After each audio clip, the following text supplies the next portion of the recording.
Hello, everyone. Welcome to Heartlink Life Radio. I'm your host, Cariel Quinly. And as I connect to as many hearts as possible, we are creating more freedom, light, and love, one interview at a time. My special guest and good friend, Katie Gallanti, and I will bring you insights into the Great Awakening. That's also called the Shift of the Age, that is underway on the planet Earth as we move into the Galactic River of Light today, December 21st, 2012. And now, take a deep breath and let sacred love flow through you as the blessing of the day comes from the Gayatri prayer. Let us focus on that effulgent light from which the whole universe is projected. May this inner sun enlighten our minds and hearts, and may we awaken as that light. All right, good things are coming your way. And let me introduce my good friend and spectacular, talented metaphysician, teacher, writer. All sorts of good things have arisen out of Katie Gallanti to help us during these times. And she is a healer, teacher, and writer, as I said, with varied academic and esoteric background. She has been a healer and teacher of metaphysics for the past 12 years, and her articles have been published in various magazines around the world since 2004, with topics ranging from spirituality, personal growth, adolescent psychology, consciousness, and current events. Katie is a powerful visionary and intuitive with full recall of most of her past lives. Wow, that's great, and I'm sure that helps out in your counseling, Katie. And we need that today. We need your clairvoyant, and she is an energy clairvoyant for both people and the planet. And wow, and I can identify with a lot of this, Katie. But I was noticing all of your degrees. I don't have as many degrees as you have. You have advanced degrees in both physics and psychology, and you're getting your PhD in transpersonal psychology. Wow, that is fantastic. And you can tell I am enthusiastic today, Katie, so welcome to the show. Well, thank you, Cariel. It's nice to be here. Yeah, I like I said, these are interesting times, and we've all made it. So I'm going to give kudos to everyone who's here listening to this show. Wow, fantastic. And I guess I want to allow you to open up with whatever you want to start with, Katie, addressing the December 21st, 2012 energies. Okay. Yep. Well, first of all, a lot of us have been kind of aware of this date for quite a long time, not just because of the movie 2012 and, things, Hollywood-type things, yes. but because I don't know how it was for you, Cariel, but a lot of us actually got even psychic information about the fact that things were changing on the planet, and this date seemed to be part of that, right? Mm-hmm. So I'm very aware that there's a lot of people that were expecting around this date some things that were kind of extraordinary. We're going to lose our bodies, we're going to ascend, and we're going to be crystalline, and we're no longer going to be physical in the same way, or the aliens are to come, or the planet is going to go under. Somebody's going to save us. Somebody's going to save us, and our space brothers are going to come and meet us. I mean, there's been, and then the darker side, that is, the New World Order is going to take over, and we're all going to be in FEMA camps, right? And there's going to be cataclysms and whatever. So right now, while I'm speaking, I'm also seeing, you remember those maps by Michael Scallion where half of the United States was going to be underwater. It's like there's been the a lot IM of maps too. Yeah. Yes, absolutely. So there's been a lot of hype, but also fear and speculation around this date and around these times. And I have always felt right from the beginning that there is significance to this date and there is significance to these times, but it may not be as external as people expect it to be, right? One of the there are external elements to our time, but I don't think that they're linked to this particular date. I think that what is going on this plane, and I call it plane because it's like the Earth plane, it's a specific reality that we inhabit, is that we are undergoing a shift in consciousness, and the shift in consciousness then, of course, will translate into a shift into the outer world, which, however, is gradual, right? Now, the shift in consciousness, I was talking about this in my newsletter that I put out yesterday, that the shift in consciousness does have a component that is linked to galactic cycles, right? Mm-hmm. And the galactic experience that we're going through at the moment is that it seems to me from my own psychic explorations, because every now and then I end up out of body and I'm shown things, right? And at a certain point this summer, specifically, I found myself out of body into the center of the galaxy, right? Wow. And I actually went through the center of the galaxy, ended up on the other side. And then on the other side, I was on the top of another galaxy. and then there was an arrow in this vision that I was being shown, because it's like out of body and it's a vision at the same time. And this arrow said, this is where you come from. Right? So that was kind of interesting. Then they fished me back. So I have no idea what the galaxy was, but apparently it's home. And then I was fished back out and ended up back into the galactic center. And the galactic center, as we know, is a black hole, right? And we have certain understandings from our physics about what that means. And but mostly it is an energetic. It's an energy point that is kind of like the core of the container that we inhabit. Our solar system belongs to the Milky Way, and we belong to the solar system, and you know, it's almost like a series of containers within which we belong. So our galaxy is the container for our solar system, and it is the container for us, right? For the Earth, and then for us. And so it seems that every so often, and some people say that it's every 26,000 years, I actually don't really even want to put some years onto it, because I don't think that we really know what we're talking about, right? Like, this is not an experience that we really truly understand all the way. Yeah. But it seems to me that there is almost like there are moments in space-time in which the doorway that is the galactic center opens and then closes, all right? So when it opens, it transmits a certain kind of energy. And then when it closes, it doesn't transmit it anymore.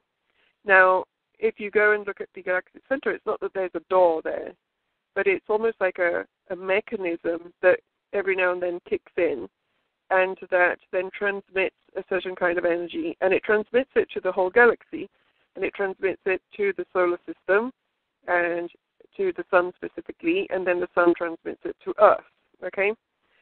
So this energy, I'm not sure if it is the kind of energy like electromagnetic, you know what I mean, or whatever that we can measure with the instruments that we have. I have been aware for a very long time, since I started doing astrology, that there is some energy out there of a quality that we don't yet understand that is very linked to consciousness, and it's not necessarily electromagnetic, and it has to do even with the same energy that thoughts are made of, et cetera, right? And so it seems to me that this energy transmission that's coming from the galaxy, it may have, a usual physics component, but it may also have something in there that we are not we're not used to or we don't understand all the way. But whatever this thing does, it creates an acceleration of consciousness, and the acceleration of consciousness is, I'm going to explain in a minute what that actually means, but the acceleration of consciousness is not like on December 21st, 2012, we're going to have acceleration of consciousness, and then boom, the next day on the 22nd, it's gone. Right? Ridiculous. It's actually something that has been happening very gradually, and that has been happening very gradually for quite a long time. Now, the exact moment at which it started, I'm not quite sure, but I do know that it's somewhere in the range of 100 years ago, 60 years ago, okay? So somewhere in that range, between 100 years ago and 60 years ago, the Galactic Center transmission kind of started, okay? When can you relate to when it started in your own life? In my own life? Well, I had, my awakening was in 1995. I was 27 years old, and it was very sudden. I had a physics degree. The reason for which I have all of these degrees is because I changed tracks in my life. I started off as wanting to be a scientist. That was my thing. Even when I was a kid, I wanted to be a crazy scientist, and I wanted to do research. And well, that explains it, Katie. Now I understand. Right. I was very into astronomy. Even as a child, I was really into astronomy. And, I was into chemistry, physics, all of those kind of things. And that's what I wanted to do. So I went to science school when I was 14. And then by the time I was 24, I'd actually got an advanced degree in physics that in Italy is actually a doctorate. So in theory, I actually have a doctorate in physics, in theoretical solid-state physics. So what was the Great Awakening then? How did you... The Great Awakening for me was about 3 years after that. I was painting my ceiling in the kitchen, and I don't know if it was the fumes of the paint so it gave me a hand, but I suddenly found myself going through the ceiling, another one of these out-of-body moments, right? But I found myself going through the ceiling, and I found myself out in space, and I went through another black hole. There was I seem to have gone through these a bunch of times, and went through this black hole, and then ended up in, it was almost as if I could see the whole of the universe, and I felt what I could only describe as the mind of God. It was like my mind and the mind of God merged for a moment. And then, after about 2 seconds, I was back into my body, and it was as if my whole world had completely changed, and a whole bunch of things that were not there before suddenly were there, right? Your DNA was activated. Absolutely, absolutely. And literally the next day, I connected with my first set of guides. And I didn't even know what guides were, but somebody sent me a tape that had a meditation on how to meet your guides, and I did it, and I met my guides. And within a very short period of time, I had learned a whole bunch of stuff that then I started teaching. Really, really short period of time. It was as if it was just one download after another. And I didn't really, however, get to the full picture of who I was and what I was doing here and what my job was until about 1999, 2000, right? And if I were to actually say, it's almost as if I had two awakenings. I had, my first awakening was the 1995 one, but then in 1999, I had the full-blown awakening to the bigger picture of what everything, what was going on within the world and the shift. Yeah, that was a big year. Yeah. Yes, and the interesting thing for me that I suppose it was meant to be this way because sometimes you need experiences that you can validate on your own. is that for me, the whole knowledge of the shift did not come, of this consciousness shift did not come through reading something or listening to something. I literally had a really, really, really long waking dream in which I found myself in a like a hall or a classroom, like a lecture hall, and there was these two beings of light that were lecturing, and they were saying, okay, well, now we're just going to explain to you, we're here on the planet Earth, and the planet Earth has been going through these changes for the past 60 years, and there's going to be another 20 years to come, at least, And then I was shown a vision of the future Earth, and the future Earth looked very ecological. There was not a lot of people on it. It was extremely peaceful. There was this really high vibration. There was a different technology. You couldn't hear the hum of the electricity that we now hear. It was as if there was no electrical hum, right? And right now it's at a pitch of high piercing. It's like cutting through people. It's unbelievable. Absolutely. And also in that vision, I was shown that we would be going back to a more almost like tribal culture, but not tribal as in backwards. It was still a technological society, but we were living in groups rather than big cities. It was like villages that were self-sustaining. Right. Wonderful. And it was just different. And I remember thinking at the time, a lot of stuff is going to happen for this to occur. And then I say Agenda 21 doesn't take over, apparently. Right. Yeah. Thank goodness, and we're not all herded into the cities. No.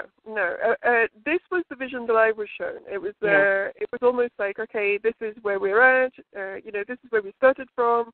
This is where we are at right now, and this is what is about to occur.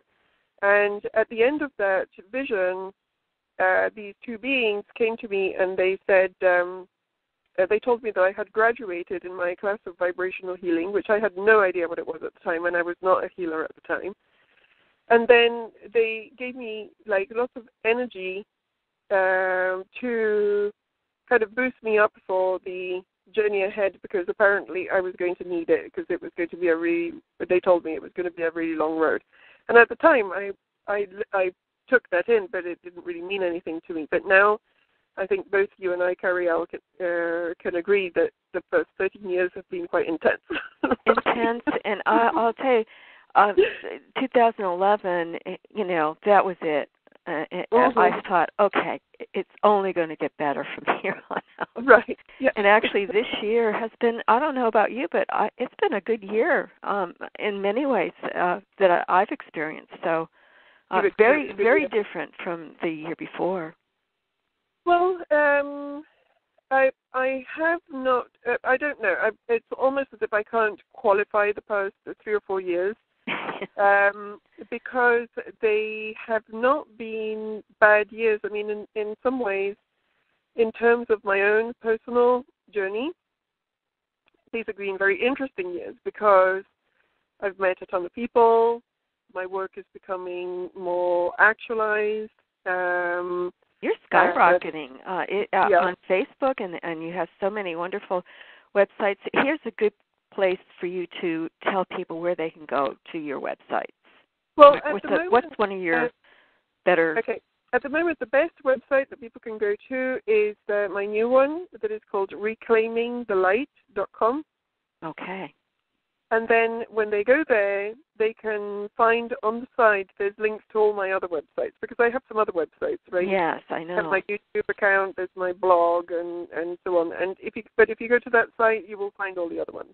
Excellent. Now, some of the tabs on that site are still under construction, because it's a new site. I'm putting it together still. So if you find something that doesn't work, check back in like a month, and it'll probably be there. So I'm gradually building it. Okay. I don't have huge amounts of time, so it happens a little bit at a time. Right. But you can find my healing work there. You can find links to my old healing website that is cosmicessence.com. And how about your jewelry? You're beautiful. Necklaces. And the jewelry, find links to my jewelry also, right? I have 3 pieces left of my winter batch, and that's it. So wonderful. if you want my jewelry, you need to hurry up. Well, I know you yeah, I mean, they just go in a split second. Some of them lately have sold before I've even finished them, right? How nice. How nice. That's very nice. Yes. Then it becomes a custom piece.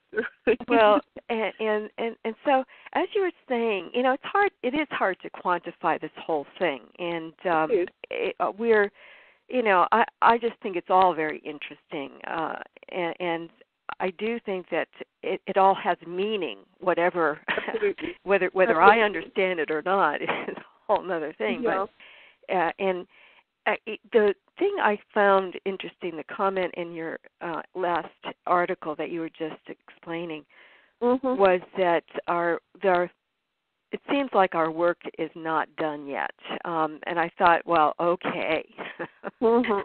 Yes. So explain that. I thought that was interesting. Well, again, because of the December 21st, 2012 date that a lot of people have gotten very fixated upon, right? There could be a belief that, okay, so we've gotten here, so this is the end, kind of, right, of the work that we were supposed to do and so on. And there is a tiny bit of truth in that, in the sense that I think that we've been involved in a process of very accelerated and deep karmic clearing. And I think that, at least that is, I have seen it with people around me, but I've also seen it with a lot of my clients and with myself. It's almost like the energy has been intensifying and intensifying and intensifying. And as it does, it's been bringing old patterns to the surface, a lot of which are from past lives and even very core past lives. And so people have been having really intense experiences in their lives that are confronting them with some of these really old issues, and even issues with other people, relationship issues, etc., in which these old dramas are being played out one more time so that they can be closed off and resolved. And I think that we are getting close to the end of that piece. I think that we're soon going to start to wrap up with that. And by soon, I don't really know exactly how to qualify that soon, because the higher realm soon sometimes is different from our soon. Right? Like what they think is soon may seem like a long time to us, but that's what I'm being told. But the work at the level of the planet, in some ways, what we have been able to do so far is to raise awareness. So people are much more aware of a lot of the skeletons in the closet and of the dynamics of this world and of the dynamics of the quote-unquote dark overlords. That's what I call them now, right? Or friendly opposition or whatever. That, how this world basically works, which is different from how a lot of people think it works. And I think that we have come to a fairly good understanding now, at least within the truth, let's call it the truth movement, for lack of a better word, of how everything works. However, we have not yet changed anything, right? Because there is the awareness of something, and then there is the transformation of that something. Being aware of something will often begin that transformation process, but we have not fully begun nor completed that transformation process. So, do you think it's because people are trying to decide which way to go? It's almost like, you have behind this door, you have, more slavery, struggle, chaos, whatever. Right, yep. Behind this door, you have freedom, unity, beauty, and goodness. Right. Well, but there'll be trials and tribulations along the way, and should you choose this mission, and are you up to the task, kind of thing, and committing to something, and you're not quite sure what exactly is, of course, and there's a lot of responsibility that, and choosing to go within for people. A lot of people are so external. It's hard for them to, and for them, this requires people to go within and to really get that transmutation is taking place on the inner planes first, and it is it's some people like the rut that they're in, and some are enjoying playing the victim and pointing the finger, and right. So I think it is a very complex. Obviously, it's not just cut and dry. Yes, but also I think that there's a timing issue, right? And again, yes. I'm going back to the date thing, because I think that when you put a date on something and you have an expectation that something is going to occur because of this date, then you can also have a feeling that things are not quite working out, or that they haven't progressed as far as they need to, et cetera, because by this date certain things have not occurred, right? Well, instead, my sense is that we are right on track, okay?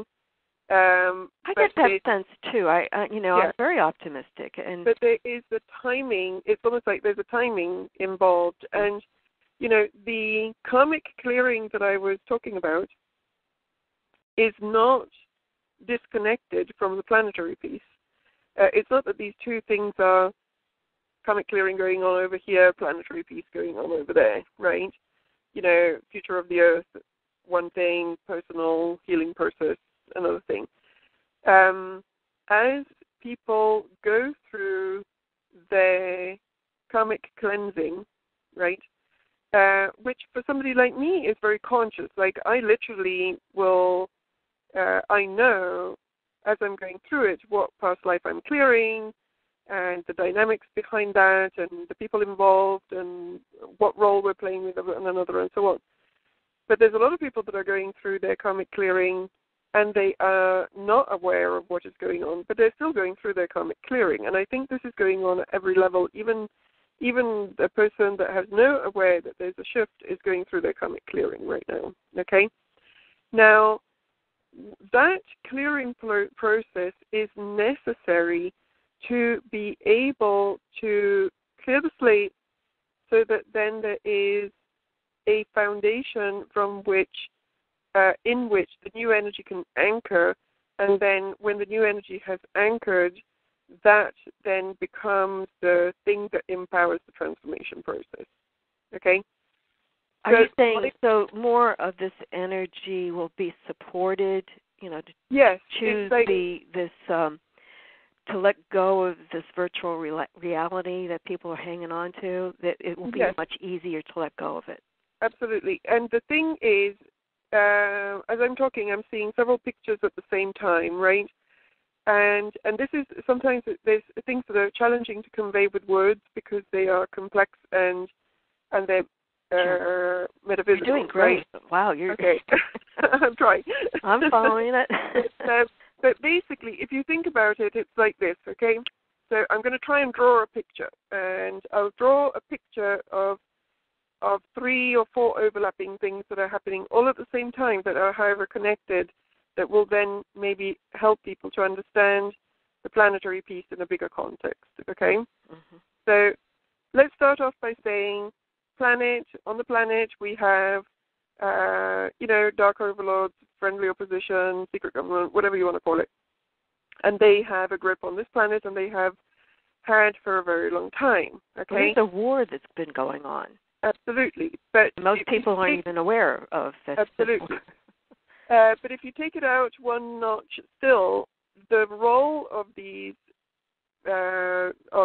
dark side is to provide the juice for an initiation process through which the population on the souls on the planet can step up and reverse this process. Okay? So for the souls on this planet to step up, they have to overcome this obstacle. Recently, I did a class in my PhD program where we were talking about the hero's journey and Joseph Campbell. And I don't know if you are aware of that, but basically Oh, yeah. The hero's journey. The hero leaves the village, and he's like the naive hero. The major arcana. That's right. And then he has to encounter a formidable opponent. Mm-hmm. And after he has, and there's various things that can happen to him during that encounter, but basically, for the hero to become the hero, he has to encounter the formidable opponent. When he encounters the formidable opponent and he rises above it, then he becomes the hero and he can go home crowned. That, in a nutshell, although Joseph Campbell wrote that process as trying to explain kind of the underpinning of most mythological stories, most stories that have to do with transformation, etc., etc., in some ways that is the outline of an initiation process. An initiation process meaning something that confronts you with a challenge that is so great that you have to pull from every part of your being to be able to overcome that challenge.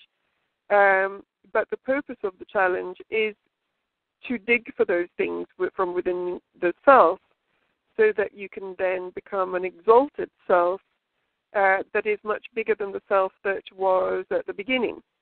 So the formidable opponent for us as humanity is, the New World Order, the Dark Elite, and whatever dark extraterrestrial forces are behind that, right? Those are the formidable opponent. Now, this formidable opponent has been on this planet for quite a long time, and there have been times, we have tried this initiation before, and there have been times in which it didn't work out. And so here we are again, facing again the formidable opponent, okay? Now, so that is one level of the story. It's the planetary story. Humanity is the hero that is trying to become knighted, right? It's trying to get to the place where it can bring in its exalted self, okay? Now, that is the journey that humanity is doing at the moment, and we're kind of in the middle of it still. Like, we're not on the other side of it. We're right in the middle of facing the opponent right now. But at the same time, every person within humanity is on their own personal journey, right? Exactly. And in their own personal journey, every soul that is here in a body right now has brought in their own slot of karma that they are intending to clear during this lifetime. And for some people, some of this karma is interlinked with the karma of the planet. For example, I have had personal experiences and clients that have come to me over the past 6 months that are all clearing deep, deep memories of traumas that happened during Egypt and during Atlantis and even times before that, to do with these very beings that we are dealing with right now. Every time somebody clears a traumatic past life with the Dark Elite, in which they were either themselves Dark Elite or they were imprisoned, tortured, or whatever by the Dark Elite. Every time somebody clears something like that, there's almost like another chunk of dark collective history that goes away. So the energies are coming in from the, I hope this is clear, I'm skipping around a bit, but the energies are coming in from the galaxy. They're triggering all of this dark, this past stuff. The people are clearing it consciously or unconsciously. There's a lot of people that are clearing their past lives unconsciously. They're just having terrible relationship issues, or do you know what I mean? But all of these are players from other lives. And as they clear these things, chunks of collective darkness that is held by individuals are shifted and released, and that then allows for, at the personal level, for this energy that's coming in from the galactic core, it no longer gets used.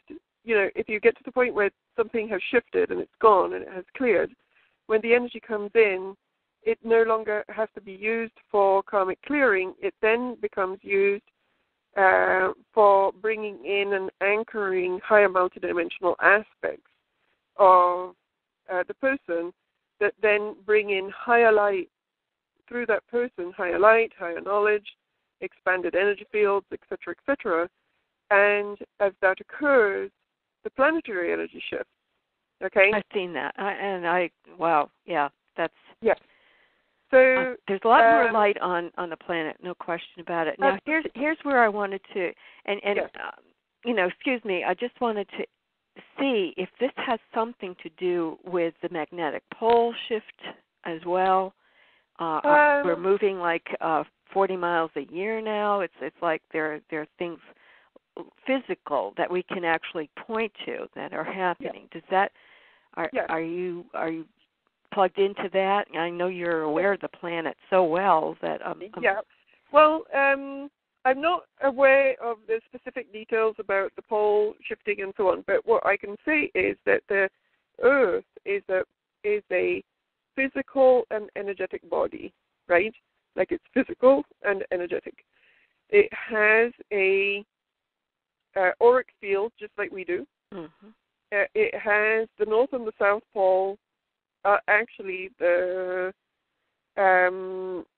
different kinds of grids, but in terms of the Earth itself, the Earth's physical body itself, right? The South Pole is like the root chakra, and the North Pole is like the crown chakra, because that is where the energy, the energy flows from the south to the north and goes around and creates the electromagnetic field around the Earth. And I'm trying to remember what it's called, but it's something like the torus or the toroidal.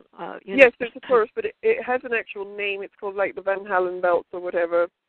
I can't remember the exact name for it, but basically this particular field is going to shift because the energy is shifting for the whole planet. So the energy lines around the planet are going to shift, and the fact that it's moving is part of that too.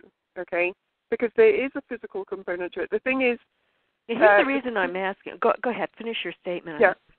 But the two. Okay, let's go to the sun for a second.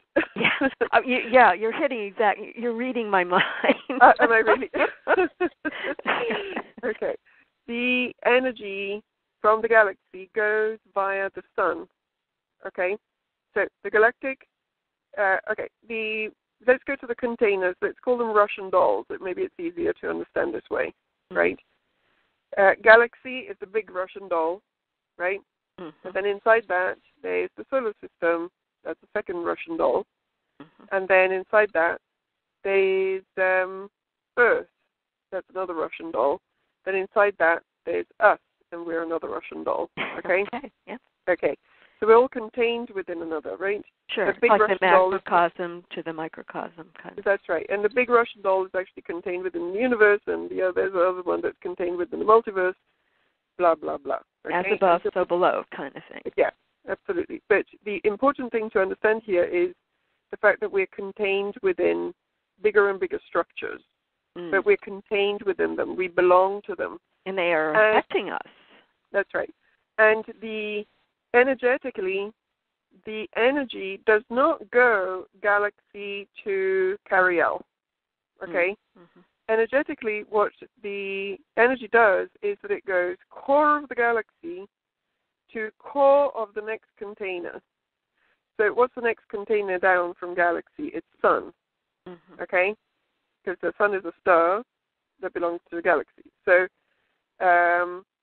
the transmission is going core of the galaxy to core of the sun, then core of the sun to core of the Earth, then core of the Earth to core of Cariel. So Cariel is the heart chakra. I'm using you as an example. Is that okay? Oh, sure. Yeah. All right. So and in fact, if you wanted to go even further, you could go at the cellular level. You know what I mean? You could go even further, and you could find the core of, the cell or whatever, and keep on going, right? Now,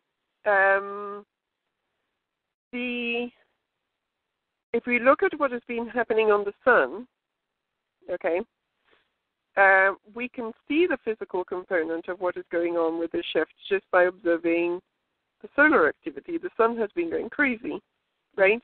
Mm-hmm. There's been solar flares extraordinaire, and that is, if you look at the sun, that is the evidence of the physical component of this galactic transmission. It's an excitation of the sun, right? Now, when the sun governs the interaction, there's an interaction between the sun and the earth, and the sun, I don't know exactly all the details because I'm not an astronomer, right? And also I think that even our astronomy is flawed, and even if I had all of the astronomy details, it probably wouldn't cover it anyway, right? Because this is kind of like not super known territory. But basically, the activity on the sun then affects the electromagnetic field around the Earth, okay?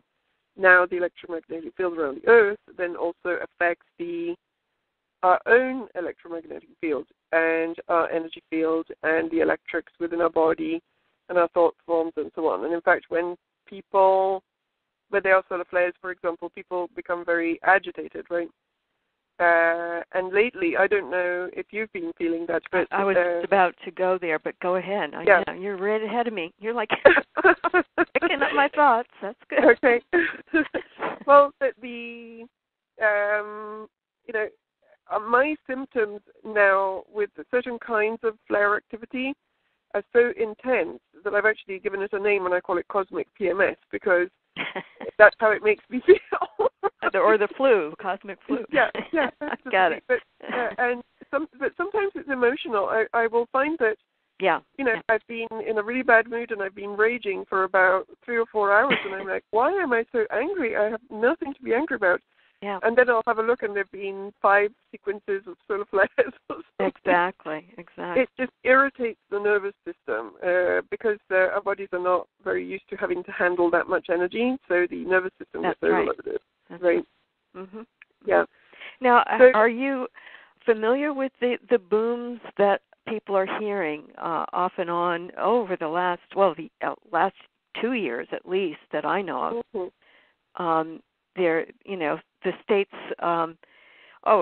they're numerous, Alabama, Arizona, Georgia, Texas, Rhode Island, Massachusetts, here in California, and it's been happening especially this month, beginning the first week in December. It's like unbelievable. At nighttime, it seems. At least that's when I've heard them. And it's like as I'm falling asleep, I'll hear a boom. And I just hold on to my orgone, my little device, and fall asleep that way, because that helps to balance, like you were just describing. The energy just throws you off. So if you're absolutely, you got to rebalance. And of course, I put my protective shield around me, and I fall asleep that way. Have you heard them? I mean, they're interesting. They're not like the normal. It's not a sonic boom that people are talking about. Earth itself, doesn't it? It seems to come from the inside. It's coming from inside, and I'm wondering if it's just me that's hearing it, and we're all in our own little universes, and some are hearing it at different times, and it doesn't necessarily mean that it's happening to everybody, in other words. And I just find that very interesting. I think there's an experience here of maybe, like I say, a shift, internal shift going on. Yeah, it's very possible. And if you remember, there was also, those noises about the Earth where it seemed that it was almost creaking, right? Yes, I remember. Do you remember those?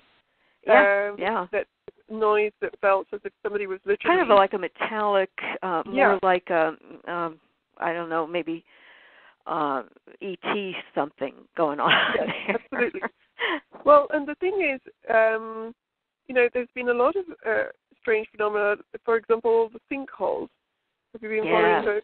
Oh, yeah. Massive sinkholes opening up. They're calling them sinkholes, but I wonder if it is the actual same exact phenomena, because that seems unusual to me, that all of a sudden there's these big holes opening up around the country. Louisiana is probably the most heard of sinkhole. Mm-hmm. And that is a major concern because of all the gases, methane Absolutely. and whatever.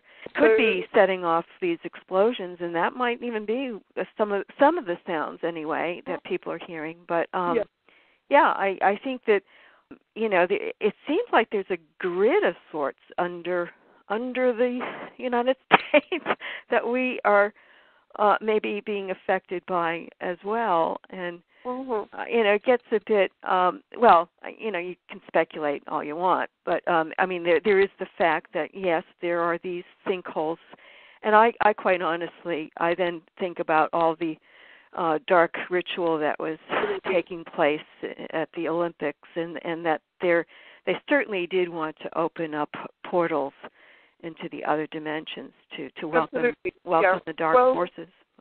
And I have some things to share about that, because just wondering here if I'm going to go there or not. But okay, let's start first of all with the stuff in the Earth. Okay. Mm-hmm. I think I was just about to say that some of these things are, I think, caused by that we're going through. Just caused by what? Right?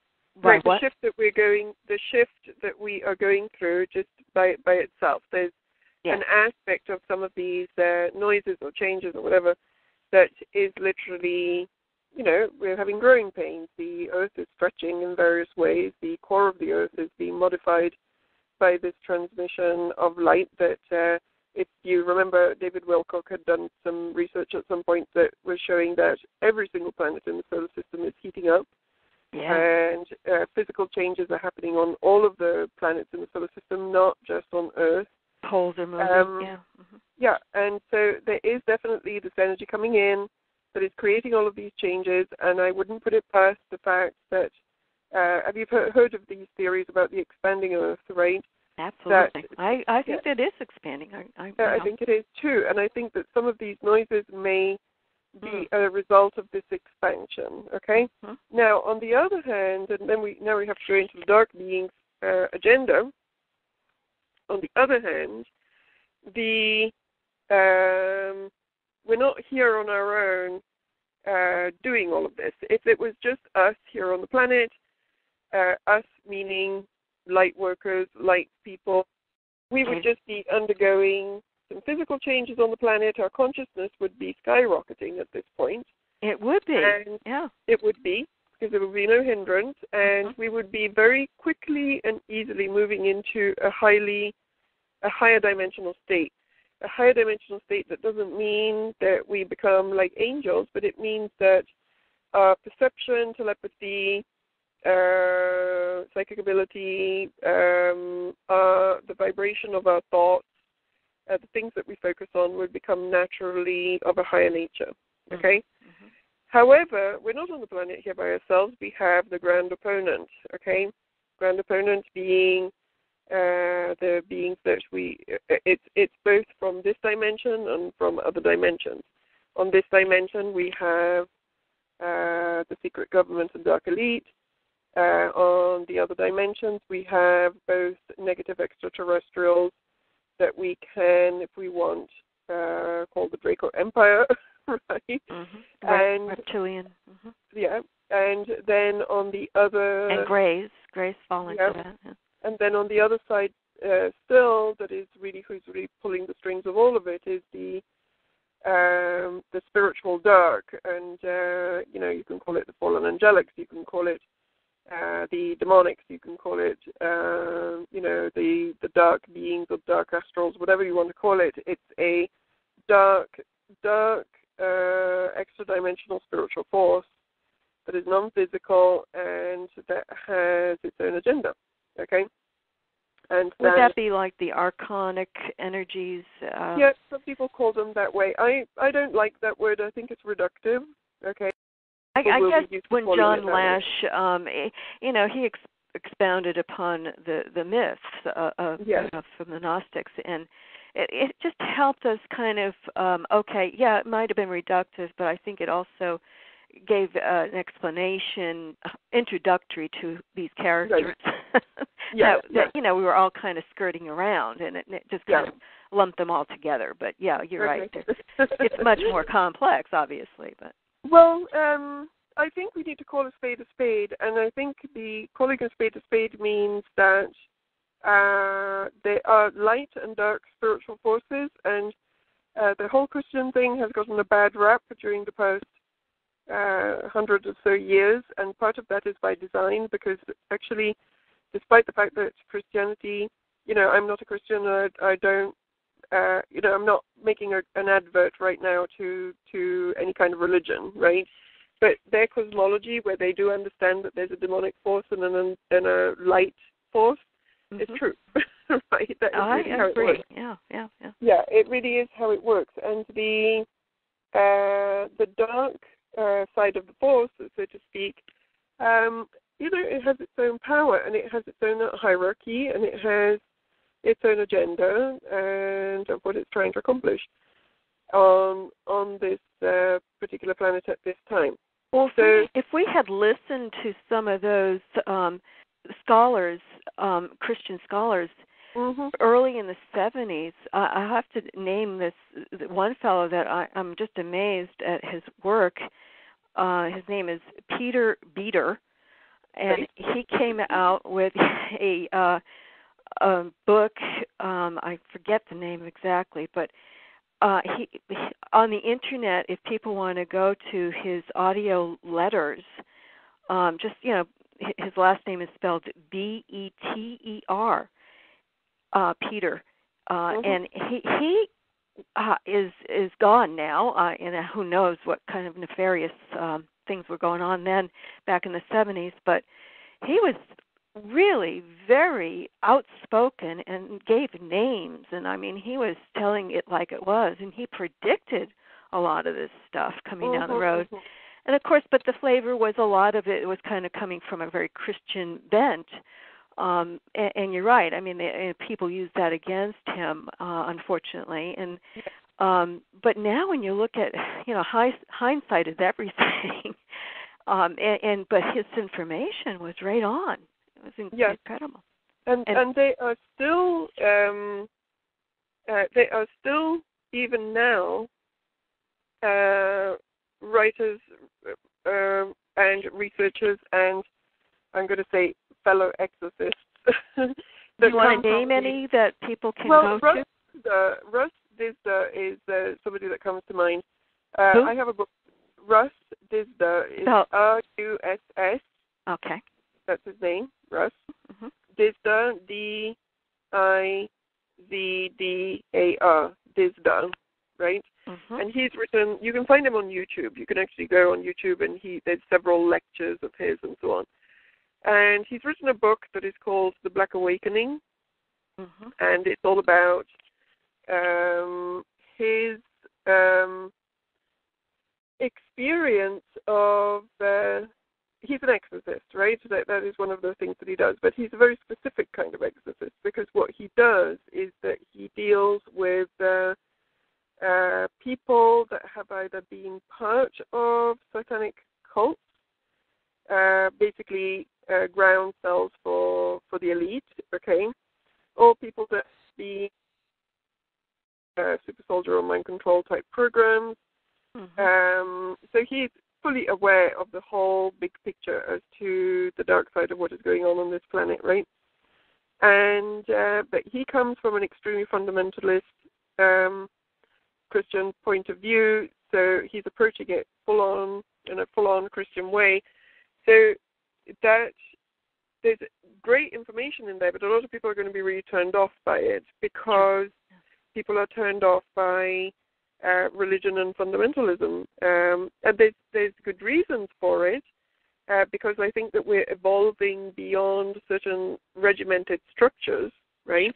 Sure. And our spirituality in general is evolving to something that is a little bit more freeform, and that has a slight different approach to the relationship with the divine. But I firmly believe, and I'm convinced that there has been a purposeful effort to discredit Christianity and the fundamentalist Christians in general, because they do hold knowledge of the dark side from an esoteric point of view. They understand the demonic. They understand how to get rid of it, for a start. They are one of the few groups that actually know how to deal with dark forces, etc., etc. So my sense for a while now has been that there's been an effort to make people really mistrust anything that comes from those sources, because those sources actually have some of the answers that would get rid of these forces from our planet. Yeah. Well, isn't that true with any age where the religion of the times, that's the one thing that gets attacked first by the conquerors. They come in and obviously they find where people are, focusing their attention and go after that. And so that makes sense. I mean, that there's a world religion that is trying to sprout its head, and it's nefarious. It's when you think about the some of these symbols that they're using, of course, and the rituals. You just look at the last Super Bowl with Madonna and that whole ritual, and that's the religion that they're trying to tout to get people, their attention onto that kind of thing. Rather than towards their really focusing on their spirituality. They want to keep people away from their true spirituality. Yeah, or they want to, either that, or they want to channel them into a spirituality that is very harmless to them. Yeah, okay? I mean, they would be focused then on the dark forces, Yeah, but either way, there is a light. And that is a lot of the more Abrahamic. And again, you broke up just a bit there. Okay. That I said that the elite are doing two things, okay?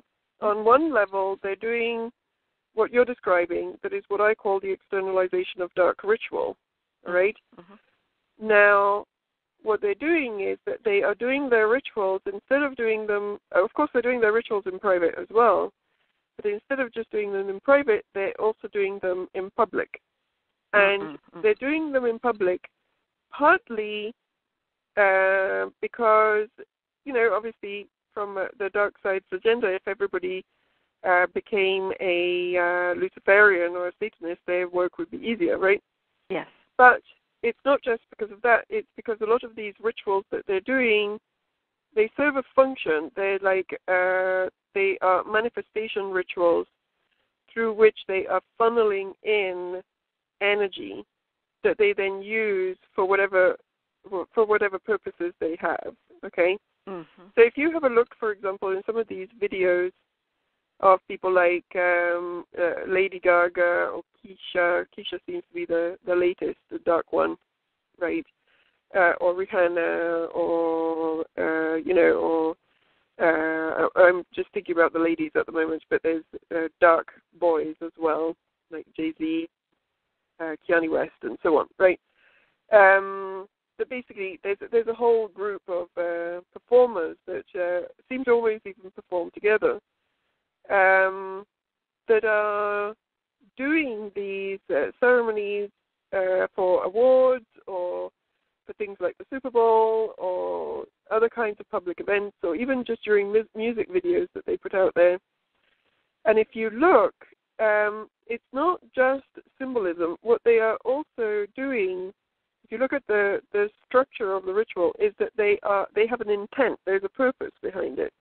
So, for example, with the Madonna one at the Super Bowl, what they were doing was that they were it was almost like an introduction of a certain kind of goddess energy that they were siphoning in, okay? Mm-hmm. And to do that, you and I know this as metaphysicians, when you're doing a manifesting ritual, the more energy that you have for your manifestation, the more likely things are going to happen for you, right?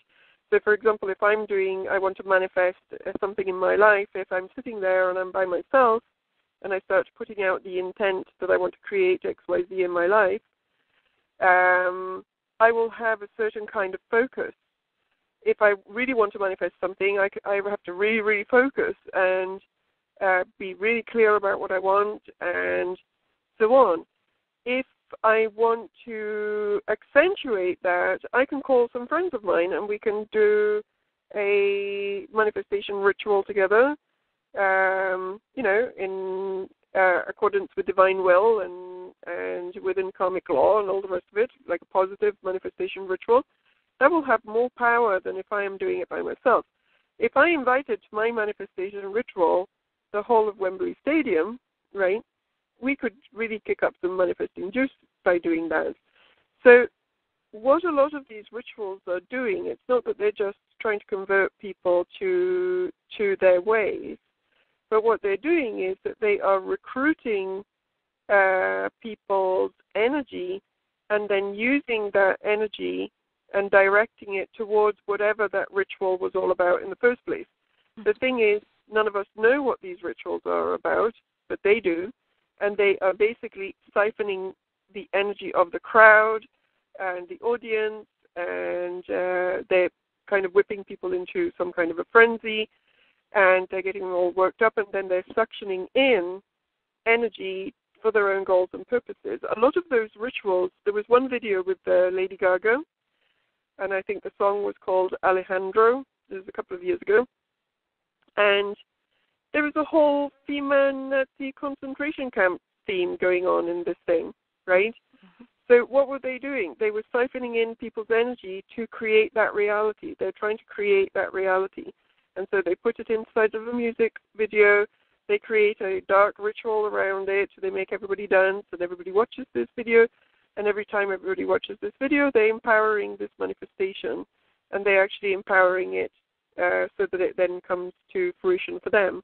Mm-hmm. As long as the audience is unconscious, it can be used as a battery, in other words. Absolutely. Yeah. Absolutely. Absolutely. So, and that's why you and I watch these things, but we don't go unconscious. We're no, we don't. Taking we notes. Observe them. Absolutely. We observe them and then we dismantle them, right? Yeah. Mm-hmm. But that is the purpose of a lot of those things. And so let's go to the Olympics for a second, okay? Mm-hmm. The Olympics was like a major version of that. And in fact, in my mind, the Olympics was the end of a 3-part ritual, in the sense that they started with the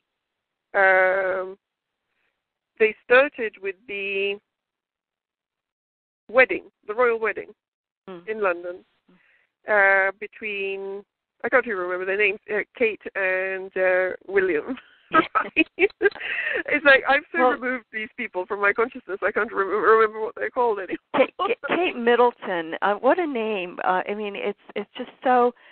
The symbolism is amazing. They how they choose a commoner who's representing the middle group.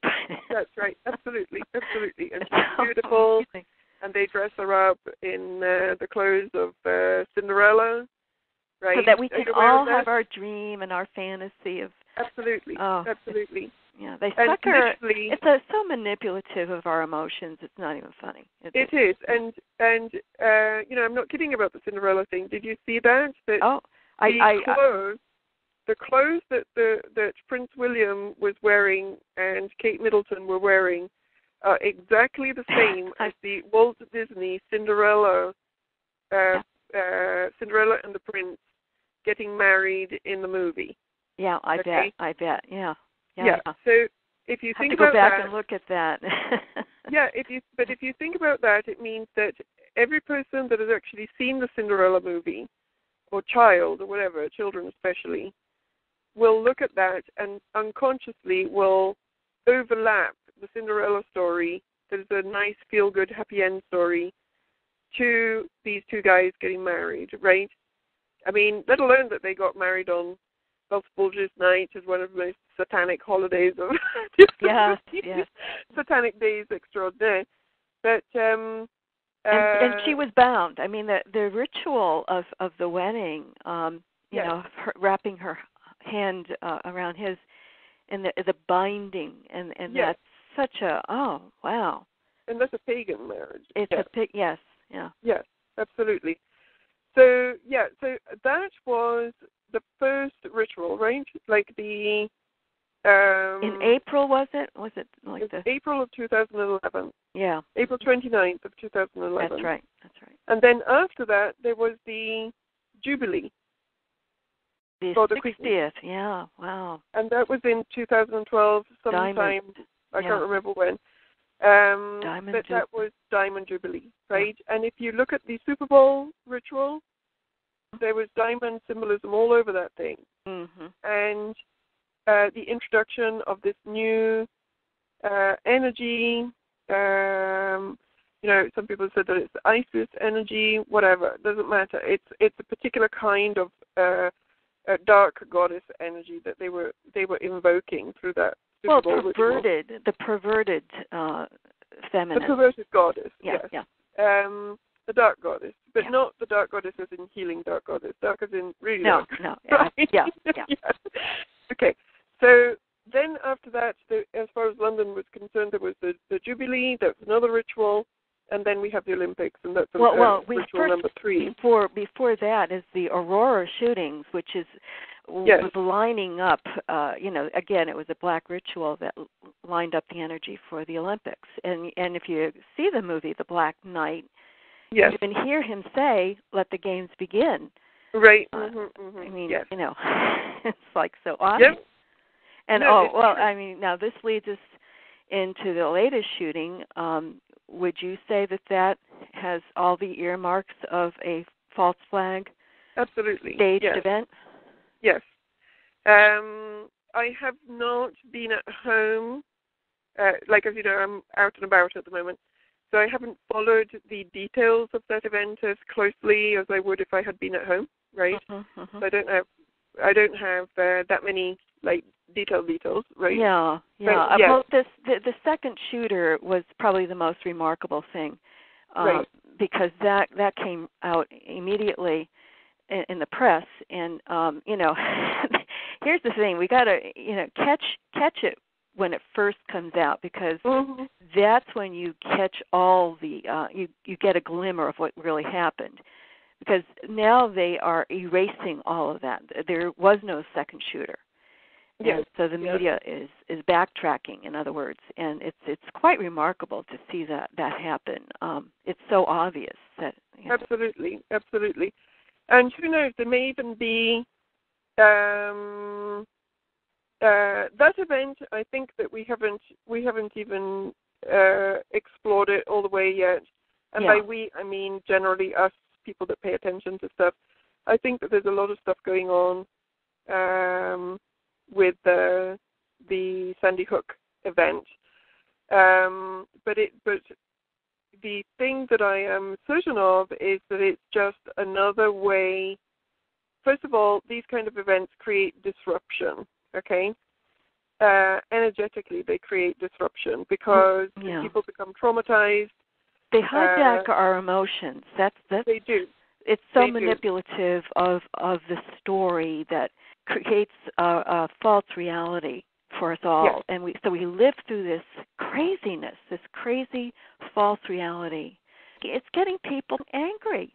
But here's what I'm hearing people say: I'm detaching now. I'm not listening anymore to their news. It's no longer in my reality. And that's the good thing that's coming out of this, because it is just, we are now waking up, so many people. It's so dark, Katie, that This is what I mean by the fact that we haven't quite understood exactly what's going on there, because, there's a lot of incongruences with the story. I'm not super prepared on all of the details because, as I say, I haven't had time to actually look into things as much as I would like to. But it's another one of those events where you can see that it was pre-planned. It appears that the Sandy Hook thing was also in the last Batman movie, right? There was references also to Sandy Hook in there too. Yeah. In the map. The map. That's right. So in the these movie. are all things that had been planned. Obviously, the most easy connection to make here is that this was one of a series of events that are geared towards getting the arms away from people, right? So that people are no longer allowed to carry guns, etc., etc. Well, the effect too is that it steals the timeline, or or it tries to steal.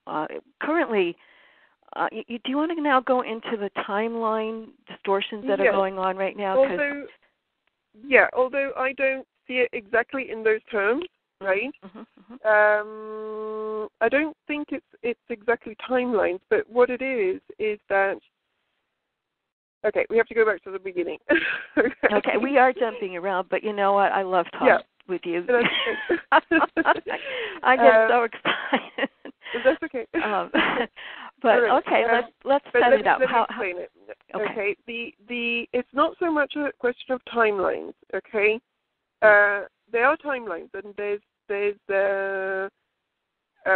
logic to that. Okay, to that thought, but it's not so much about timelines. What it is and maybe we're talking about the same thing, just putting it in a different way, but it's basically, we're going back to the light polarity versus dark polarity, and to the shift that is going on at the solar galactic level, all right? Well, it's a consciousness, isn't it? A consciousness that we're talking about. Yes, but there's a dynamic to this, and we haven't explained it yet, so let's go there. What is this opening, closing of the galactic center all about anyway?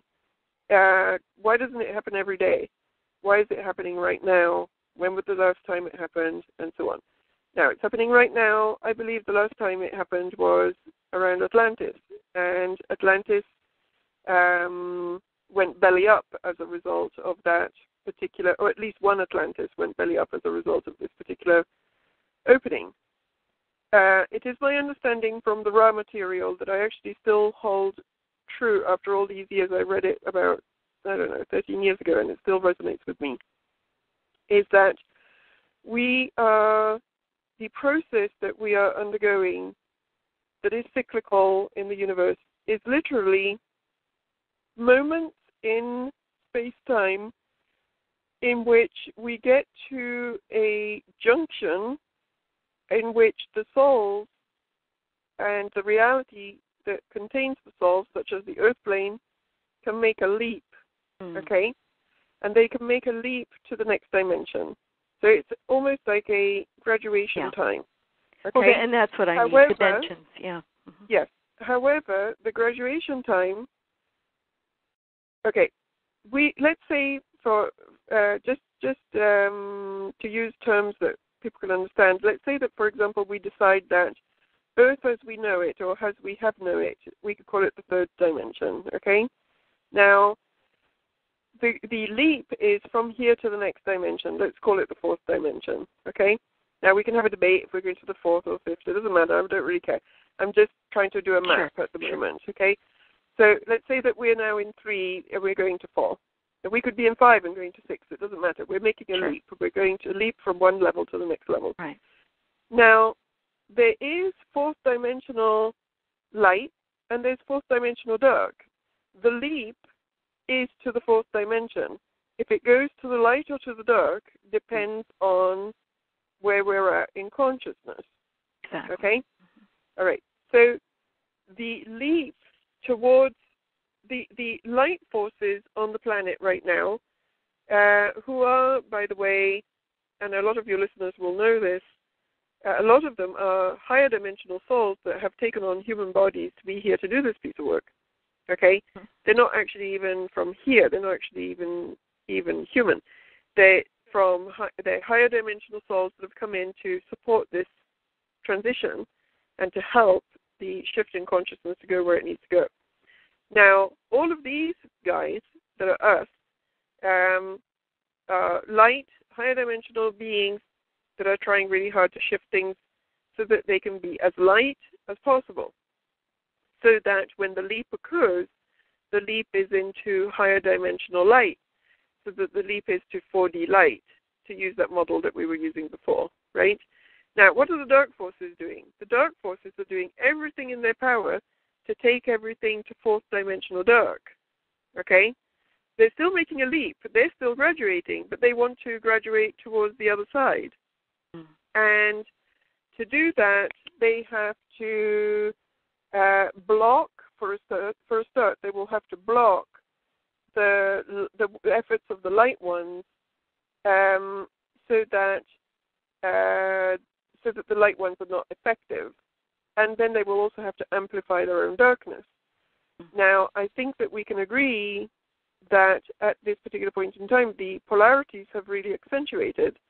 There's people on the planet right now that are probably more conscious than they have ever been. And there's people on the planet that are as dark that they have ever been. And I'm not going to say that they're not conscious, because dark can be very conscious. It is not about consciousness. You can have really highly conscious dark beings, but they are conscious, but their will is orientated towards service to self. And if their will is orientated towards service to self, then you have a highly conscious dark being, which is actually a really dangerous dark magician. Okay? So what we are seeing through the various rituals, the events that are traumatizing, and the Olympics and all of those kinds of things are an accentuation of the dark polarity and an effort from the dark polarity to do everything that they possibly can to bring in more dark energy. That's what they use the rituals for, to bring in more dark energy, more dark beings, more dark energy, to recruit people and corrupt consciousness so that they can go to the dark side of the force. That is what is happening with a lot of the young people that are being sucked into horrible music and horrible video games and horrible movies. Do you know what I mean? That gradually, pornography, you name it, that gradually desensitizes them towards the darkness and kind of glamours them into the dark side, right? Sure. Okay, so there's all of that kind of aspect. So that is what they're doing, and what they're doing through that is that they are trying to gather energy towards the empowering of the shift, so that the shift goes towards the bit that they want it to go. Because the shift here is going to happen anyway. It's going to happen anyway, whether we go to the light or to the dark. The doorway is opening. The shift is happening, right? Right. And the what remains to be seen is the direction of this shift. However, I also want to just share about some stuff that I haven't actually shared about that much before, just because I cared about my own life. You know, and well, we care about you too, Katie. No, I know. It's okay. My life is expendable. But basically, that you know, around the rituals of the Olympics, I always do energy work, right? When there's certain things that go on. Yes. And sometimes the energy work that I do is they're quite intense and large scale. And obviously, I'm not doing it just by myself. I'm doing it with my light beings on the other side and so on. And, there's a whole team of us. Trust me, absolutely, there. Absolutely.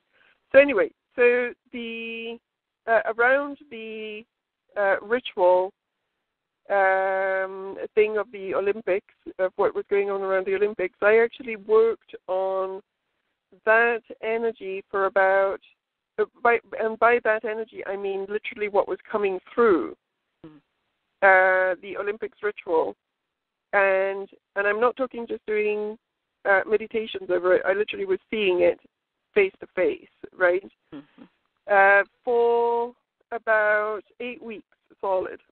Okay, every single day, 3-4 hours every single day, and during that time, I was part of, and I was also shown things And some of these things were the beings and energies that were coming through that portal. And over a period of time, we removed a whole bunch of them. There was a whole structure that was attached to that ritual that was plugged into the center of the earth. And we went in and we dismantled it. And then there was all sorts of other things that were, I just can't go into too much detail because it's too much. Yeah. But basically, just to reassure people, I don't like people to go away with this feeling that, the formidable opponent is so formidable. Yeah, I mean, we can reduce them to nothing. That Absolutely. Really, it is the imagination. Let's go back to finishing the stages that you say that were being developed through the Olympics. You said the wedding started the Olympics. I saw the casting of the spell in the opening ceremony. Certainly, I mean, that's blatant. What's the biggest piece here of information you want to give the listeners to empower them? Okay, it's not quite as simple as what can you do to resist the spell, because it's just to be fair to the dark side, we have to be fair to them too, right? There's a reason they put in a lot of effort into this stuff, because it's like they're building structures, okay? Yeah. This is why these rituals are actually not separate from one another. If you have a look, really, with 9/11 was the beginning of the ritual, and the ritual is still going on. They're all connected. Yep. They're all connected. It's all one big thing that loops into another thing and builds different levels. That's why being aware that that shootings can be staged and that they can be rituals is important for the pieces here. Yeah. It is, and and they build. And for example, if you look at the Aurora ritual, right? The Aurora ritual was an energy sacrifice. They needed that energy to power the next ritual. Yes. Okay. Yes. I would not be surprised if there's another event that happens soon. Also, they're powering up the batteries for taking down the country. Absolutely. And being vigilant. So again, that we don't fall into the trap that they're trying to set up for us is the point here.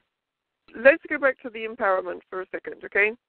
I want to separate out a couple of things. We can be different kinds of people and wear different kinds of hats, okay? One hat is the looking and understanding what is going on and what the dark forces, are doing, all right? Like, that's one hat that we can wear. And when we do that, we can look at every single detail of what is going on, what are they doing, what energies are they bringing in, and what their plans are, etc., okay? And that's one role that we can play that is good, because it awakens us from what you call the spell. It allows us to see things clearly. It allows us to see what is really going on and to not be sucked into whatever mind control type agenda, emotional manipulation they're trying to pull off with this kind of thing, okay? So that's number one level at which we look at these things. Then there's another level that is, just because they intend something, does that mean that what they're intending is going to occur? No. And we have to be very careful about that, because what I see a lot of people doing in a quote-unquote movement, okay, is that they will look at everything that is going on and they'll understand it, and then it's like, okay, and this is what they're doing, and this is what is going to occur. Well, actually, the step to this is what they're doing to this is what is going to occur is not accurate, because we are skipping. There's not people out there that are doing the same kind of monitoring about what the light forces are doing on the other side to counteract all of these things. It's being offset, yeah. Yeah, it's being offset in a big way. So, for example, for me, because I've already looked at everything that happened there, I was participating and also shown all of the dismantlement of that.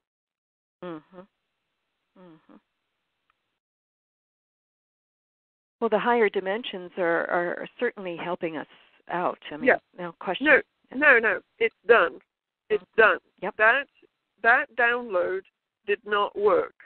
Okay? That Olympics download did not work out. Did they do it? Yes, but it did not work out. The light forces have cleared it out already. Okay? You're saying that they're forcing Obamacare down our throats, forcing this kind of draconian taking away Social Security or reducing it by 7% a year. I mean, people are already just on the edge with their Social Security checks. You're saying that is not going to be successful. I'm not saying that. I'm saying that the influx of demonic energy, let's call a spade, the influx of demonic energy that the Olympic ritual was designed to, forget Obamacare, that's a detail, okay? But the influx of demonic energy that those rituals were designed to bring in did not work. I get it. Okay? And I feel that energy. I think when you're saying that, I really do feel you're right, that they have stopped that demonic energy. They have, and not only that, but the grids on the planet energetically, because you have to remember that this is, what is happening, what happens on this plane as far as, the details and management of our reality, which are important to us because we live in this reality, right? Yeah, but that's why I was looking at details. But yeah, but we can't go to details just yet, okay? Got it. Because the important thing here, okay, let's put it this way. If you were to manage to get rid of all of the dark beings that are on this planet and you switch all of the grids to the light, these people have no more power. It's gone. All of the power that they have is gone. And so, they may do Obamacare, and after 2 years, it's gone. Do you know what I mean? I feel that. I feel like it's going to fail, whatever they try to take away from. And it is called the taking away. If you notice, that's what they're trying to do. And whether it's our guns or whether it's, our money or whatever. The taking away is just not going to work. Yes, absolutely. So, but the important thing to understand is that there is a dark force agenda. That dark force agenda is not unopposed, and actually the light is not as visible. It's not as noisy. There are not 300 researchers in the world who are researching what the light is doing. Nobody's researching what the light is doing because the light works quietly and undercover. It's very quiet. The light works quietly and undercover, but the light is kicking these entities' ass. And once these entities are out, and once the grids are all switched to the light, which they already are, I've seen stuff that I'm not allowed to describe or they're telling me, but I've seen things that tell me that that the planetary grids that the dark forces also use for all of their rituals and ceremonies have already been switched in large majority back to the light polarity. Okay. Yes. Now, once the energetic switch has been carried out onto this planet, after that, all of the things that happen on the outer planes are not going to have as much support and as much power. There's a reason for which these people, do dark ritual all the time, because that is how they empower their manifestations. That is how they empower the reality that they're trying to create. If you take away the multidimensional dark support system that the politicians have, that the politicians are just figureheads to dark energies that are working through them. If these dark energies are no longer there, the whole house of cards start to come down. And so it doesn't really matter what it is that they try to implement in the world. At a certain point, it will just not hold up anymore. Okay? I hear you, yeah. So in terms of the plans of the Dark Ones I've almost gotten to a point of maybe I'm becoming too radical and some people may think even naive, but I've almost come to the point where I'm not even researching it that much anymore. Because I get that, yeah. Yeah, I think we've already done that work. Yeah. Absolutely. It's like, okay, well, you keep on plotting and scheming and so on, and we will talk about it in a couple of years, and we can see how those things went on, right? Well, and it really it helps me to just say it's a done deal. I'm detaching from that. Reality doesn't affect me anymore. It is. And I think that the thing that I'm trying to see something that can be given and applied so that everybody can use it, but I think that what people can do in their own reality is to almost do a mental counter spell or counter ritual in their minds whenever they see something that they perceive is a manipulation of their spirit. Okay? Mm. So, for example, if I'm looking at the Sandy Hook event and I realize that this is another stunt from the dark forces to pull off something that will empower their manifestation rather than our manifestation, right? Just say, I am not lending my energy to this, and I am asking for Source to dismantle this thing that I'm seeing in front of me. Dismantle it, like reveal it for what it is, reveal the truth about it, and so on. I wrote an article some years back that was called "Become an Armchair Warrior," right?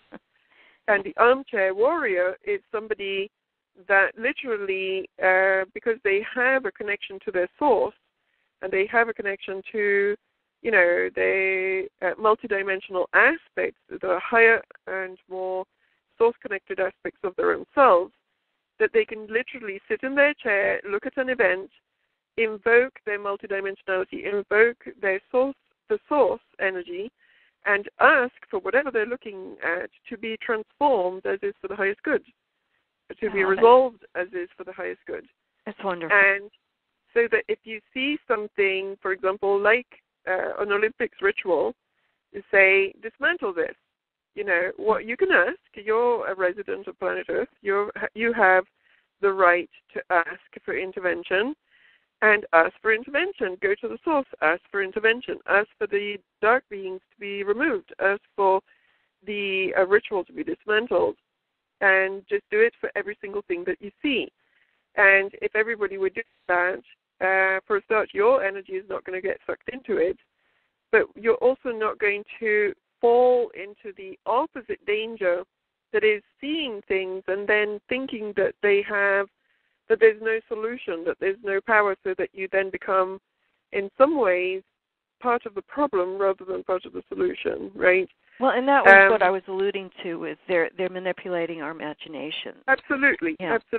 Yes, I agree. And sometimes this works. I'm not sure I'm going to say it right. The Ho'oponopono prayer.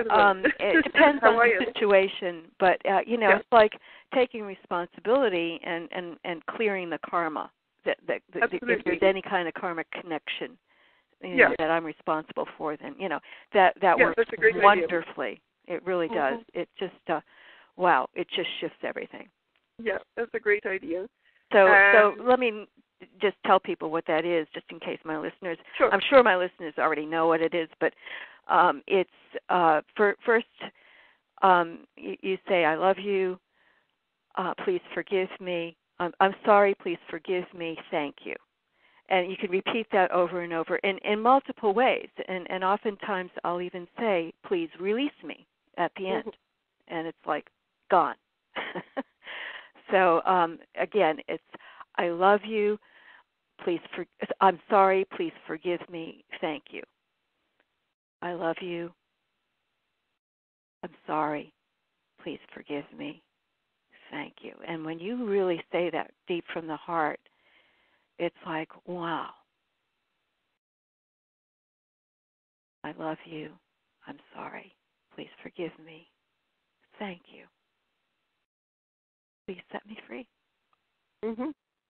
So that's one way of dealing with it. Now, Katie, I realize that we've come a long way. You know, just I knew that we would just start and go, and it would be a flash. You know. Yeah.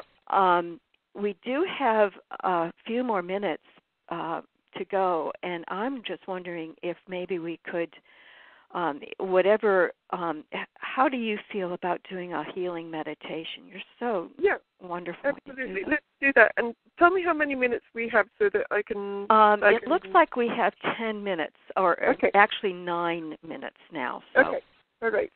So what I think we should do, because it's a planetary day... And we might want to cut that down to 8 minutes. That's okay. I'll try to... you just give me a sign when I'm running out of time. Right. But I was thinking that it's a planetary day, right? So let's do a little planetary moment, okay? And I'm seeing what needs to be done. All right. So if people are listening, they may want to just close their eyes and begin to get comfortable within your body. And feel all of your body relax, so that every cell within your body is relaxed and comfortable. And begin to breathe in white light. And see the white light moving into every cell of your body, into every one of your chakras, into your DNA, into your spine, into your torso, arms, fingers, thighs, knees, calves, and feet. And feel the energy also moving into your third eye and your crown chakra. And feel the energy then activating your energy field that radiates out like a sphere from your heart chakra, and then it expands and expands until you're contained within a bubble of your own light. You're aligned and peaceful within that light. And at this time, also bring into your awareness the galactic center and the energy that is being transmitted from there. See the energy pouring out of the galactic center and touching the core of the sun. And observe around the core of the sun a beautiful field of light. The sun also has an energy field, and the sun is moving into its light body. Visualize the beautiful energy field of the sun activating, radiating, not just as the fireball that we know it as, but as the wonderful being of light, multidimensional, higher dimensional being of light that the sun is in its highest expression and form. And feel now the sun transmitting that light to the earth, and feel the earth receiving it in its core, and see the center of the earth activating, pulsing. See the center of the earth radiating, expanding. See the center of the earth, the core crystal at the center of the earth, activating, pulsing. Feel the energy that is being transmitted from there, clearing, moving through several levels of reality, moving from the center to the outer edges of the earth, clearing the earth, clearing all of the levels of the earth, clearing the outside of the earth, encountering the group consciousness of humanity and clearing that. See all of the negative energies that are contained within the group soul of humanity being cleared. and leaving. If there's energies in there that no longer serve us as human beings, see them go. If there's entities attached to beings and people that are there out of free will, not in accordance with free will, we can ask for those to also be removed and cleared. See the energy continuing to move and removing and clearing all that is dense and dark, so that it was moved outside of the Earth's atmosphere and then sucked away and suctioned away by high beings of light that know how to dispose of it appropriately. Now feel the Earth and the Sun becoming mirrors for one another, the Sun transmitting light to the Earth receiving it and transmitting it to the Sun.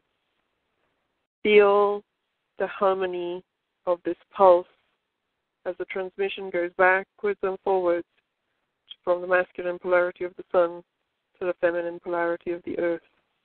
And with each pulse, more clearing happens. With each pulse, more activation happens. And now imagine yourself as part of this pulse. Imagine yourself in the middle of this pulse. So every time the transmission comes, it works through you also, and it clears your energy field. It clears your being. It clears your cells. It clears your DNA. It activates your being. It activates your cells. It activates your chakras. It activates your DNA. And see, at this time, this pulse flows through you, that you're becoming more expanded. You're becoming multi-layered.